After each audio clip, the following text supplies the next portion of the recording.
अगले दिन गांव में एक अजीब सी अफवाह फैली। कहा गया कि कलावती, वो बुजुर्ग रहस्यमयी महिला जिसने कई दशकों से गांव से दूरी बना रखी थी, ने रहस्य के पेड़ के बारे में कुछ देखा था। एक सपना, एक दर्शन, या शायद कोई प्राचीन भविष्यवाणी जो सदियों से छिपी थी। रामू और शेखर दोनों ही उत्सुकता से भरे उसके घर गए। कलावती का घर गांव के एक कोने में था, जहां सन्नाटा पसरा रहता था और चारों ओर सूखी जड़ी बूटियों की तेज अजीब सी गंध फैली हुई थी। उसके घर की दीवारों पर अजीबोगरीब नक्शे खुदे थे, जिनमें पुराने प्रतीकों और तारों की चाल का जिक्र था, और कोने में ताड़ के पत्ते पर लिखी जीर्ण शीर्ण पोथियां और प्राचीन किताबें बिखरी पड़ी थीं। हर चीज रहस्यमयी और पुरानी लग रही थी, जैसे वो किसी और समय से जुड़ी हो। रामू, शेखर, मैंने सपने में देखा है। उस बरगद के नीचे एक प्राचीन खजाना है जो केवल सच्चे दिल वाला पा सकता है।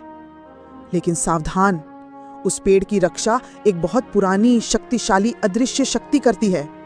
वो शक्ति हर उस व्यक्ति पर कहर ढाती है जिसकी नीयत में खोट हो, जो लालच से भरा हो।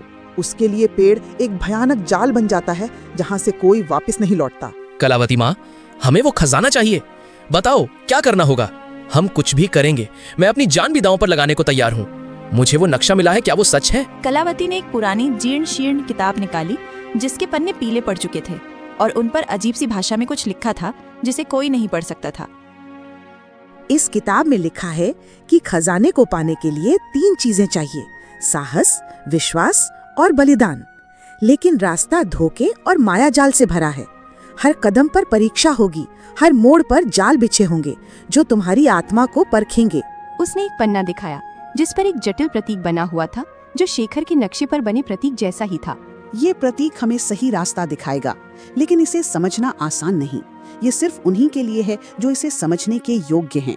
जो इस प्रतीक को समझेगा वही पहला कदम उठा पाएगा। उसने फिर वो पन्ना छिपा लिया। रामू को कलावती की बातों पर पूरी तरह यकीन नहीं हुआ। उसे लगा कि कलावती कोई खेल खेल रही है या उसे भ्रमित कर रही है। उसने पूछा, कलावती माँ, तुम्हें ये सब कैसे पता? क्या तुम हमें बेवकूफ बना रही हो, या तुम हमें अपने किसी जाल में फंसाना चाहती हो?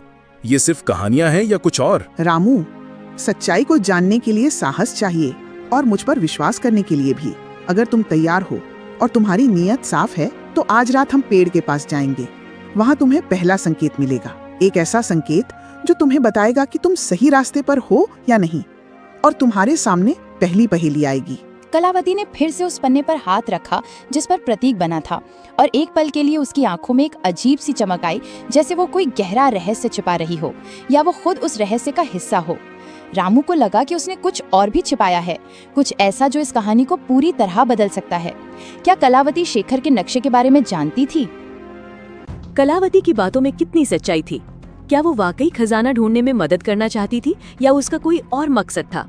क्या वो कोई रहस्य छिपा रही थी, और अगर हाँ तो क्यों? क्या वो इस खजाने के बारे में पहले से जानती थी, या वो इस पेड़ से जुड़ी किसी प्राचीन परंपरा का हिस्सा थी? शेखर का नक्शा कितना सही था? रामू, शेखर और कलावती ने रात को पेड़ के पास जाने की योजना बनाई। सूरज को इसकी भनक लग गई, क्योंकि उसके जासूस पूरे गांव में फैले हुए थे जो उसे हर छोटी बड़ी खबर देते थे। वह चुपके से उनके पीछे चल दिया।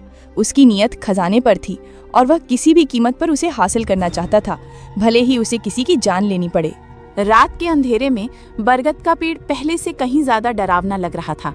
उसकी विशाल जड़ें सांपों की तरह जमीन पर फैली हुई थीं, जो अंधेरे में और भी भयानक दिख रही थीं, और उसकी मोटी शाखाएं आसमान को छू रही थीं, जैसे वे डरावने हाथ हों जो उन्हें अपनी ओर खींच रहे हों या उन्हें फाड़ने को तैयार हों।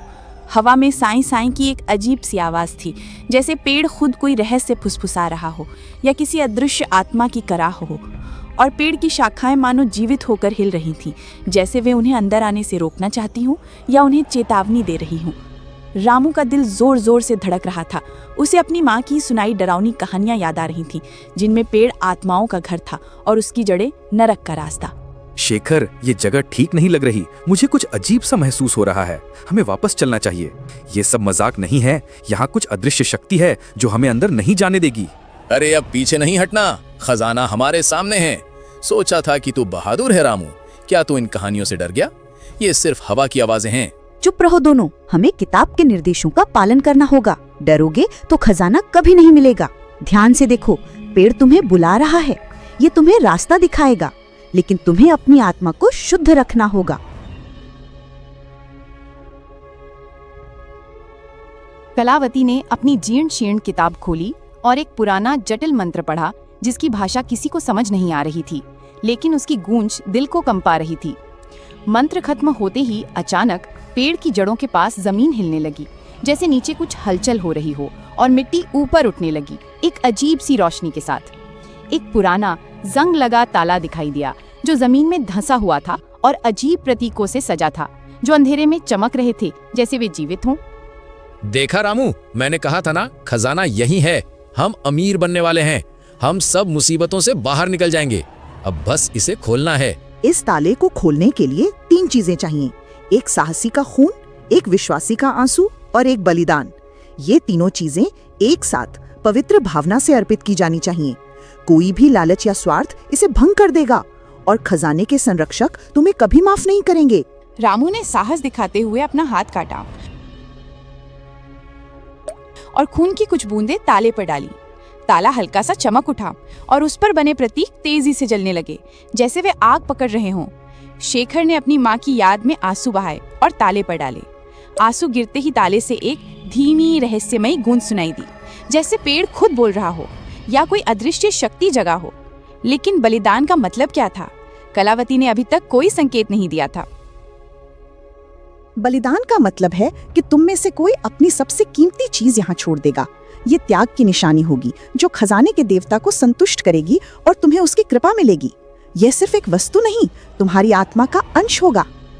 रामू ने अपनी माँ की दी हुई एक पुरानी चांदी की अंगूठी निकाली जो उसके लिए सबसे कीमती थी, उसकी माँ की आखिरी याद, और उसने कभी उसे खुद से दूर नहीं किया था। उसने आंखें बंद करके उसे ताले के पास रख दिया। उसके चेहरे पर दर्द और दृढ़ता थी। शेखर ने अपनी जेब से एक पुराना चमचमाता सिक्का निकाला जो उसके दादाजी का था। वो उसे देने में हिचकिचा रहा था, उसके हाथ कांप रहे थे। उसके चेहरे पर लालच साफ दिख रहा था, लेकिन खजाने की भूख ने उसे मजबूर किया। उसने भी उसे रख दिया, लेकिन कलावती ने कुछ नहीं दिया। कलावती माँ, तुमने बलिदान में कुछ क्यों नहीं दिया? तुमने हमें धोखा दिया है। ये कैसा बलिदान है? मेरा बलिदान मेरा समय है जो मैं तुम्हें दे रही हूँ, और मेरा ज्ञान जो मैं तुम्हें इस यात्रा में दे रही हूँ। तुम दोनों ने जो दिया वो तुम्हारे लिए कीमती था, मेरे लिए नहीं। मेरा बलिदान अलग है और तुम इसे अभी नहीं समझोगे। मेरा जीवन ही मेरा बलिदान है। रामू को शक हुआ, लेकिन तभी ताला एक तेज गड़गड़ाहट जैसी आवाज के साथ खुल गया, जैसे सदियों का रहस्य खुल रहा हो, और जमीन भी कांपने लगी। जमीन में एक गहरा अंधेरा गड्ढा दिखाई दिया जिसमें एक चमकता हुआ पुराना संदूक रखा था। उसकी चमक इतनी तेज थी कि आंखें चौंधिया गईं, और उसमें से एक अजीब सी मीठी सुगंध आ रही थी जो मन को भ्रमित कर सकती थी। कलावती ने बलिदान नहीं दिया, लेकिन ताला खुल गया। क्या उसने मंत्र में कुछ छिपाया था, या उसके ज्ञान का दावा सिर्फ एक बहाना था? क्या वो इन दोनों को सिर्फ मोहरा बना रही थी, या वो इस खजाने से जुड़ी किसी और गुप्त योजना का हिस्सा थी? क्या उसके जीवन का बलिदान ही वो थी, या कोई और गहरा राज था? संदूक में क्या था? क्या ये वाकई खजाना था, या कोई और रहस्य, कोई जाल? क्या सूरज आ रहा था? क्या पेड़ ने कलावती को ये शक्ति दी थी कि वो बलिदान के बिना भी ताला खोल सके? तभी सूरज अचानक झाड़ियों से निकला। उसकी आंखों में लालच और जीत की चमक थी, जैसे उसने अपनी चाल में जीत हासिल कर ली हो। उसके पीछे उसके लठैत भी थे जो हथियारों से लैस थे। ये खजाना मेरा है। तुम सब बेवकूफ बन गए। मैंने तुम सब पर नजर रखी हुई थी। अब तुम सब यहाँ से निकलो, या तुम सब का अंजाम बहुत बुरा होगा। उसने शेखर को एक जोरदार धक्का दिया जो संभल नहीं पाया और नीचे गिर पड़ा। उसका सिर जमीन से टकराया और वो दर्द से कराहने लगा। सूरज संदूक की ओर दौड़ा। उसकी सांसें तेज हो रही थीं और उसकी आंखों में सिर्फ धन की चमक थी। वो कुछ भी देखने को तैयार नहीं था, लेकिन जैसे ही उसने संदूक को छुआ, एक तेज नीली रोशनी निकली जैसे बिजली कड़क रही हो, और सूरज एक भयानक चीख के साथ बेहोश होकर गिर पड़ा। उसका शरीर तेजी से कांपने लगा। उसके लठैत भी डर कर भाग गए। अपनी जान बचाने के लिए उन्होंने अपने हथियार भी वहीं छोड़ दिए। ये क्या हुआ? ये संदूक तो शापित है। ये तो भूत प्रेतों का काम है। हमें यहाँ से भागना चाहिए, नहीं तो हम भी यहीं फंस जाएंगे। मैंने कहा था ना, खजाना केवल सच्चे दिल वाला पा सकता है। सूरज का लालच उसे ले डूबा।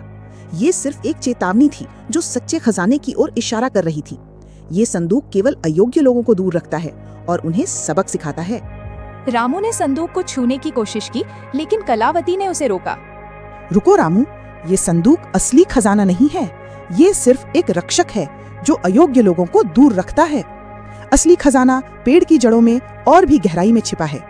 हमें एक और परीक्षा देनी होगी, एक ऐसी परीक्षा जो तुम्हारी आत्मा की गहराई को परख लेगी और तुम्हें अपने सबसे गहरे डर का सामना करना होगा। सूरज ने चुपके से पीछा किया और खजाने पर कब्जा करने की कोशिश की, लेकिन वह खुद धोखे का शिकार हो गया। यह संदूक सिर्फ एक जाल था, एक परीक्षण जो लालचियों को दूर रखता था और उन्हें एक गहरा सबक सिखाता था। असली खजाना क्या था? कलावती को ये सब कैसे पता था? क्या वो पेड़ की रक्षा करने वाली शक्ति का हिस्सा थी या वो खुद कोई गुप्त ज्ञान रखती थी? अगला परीक्षण क्या था और क्या रामू उसे पास कर पाएगा? क्या उस संदूक में कोई और रहस्य छिपा था?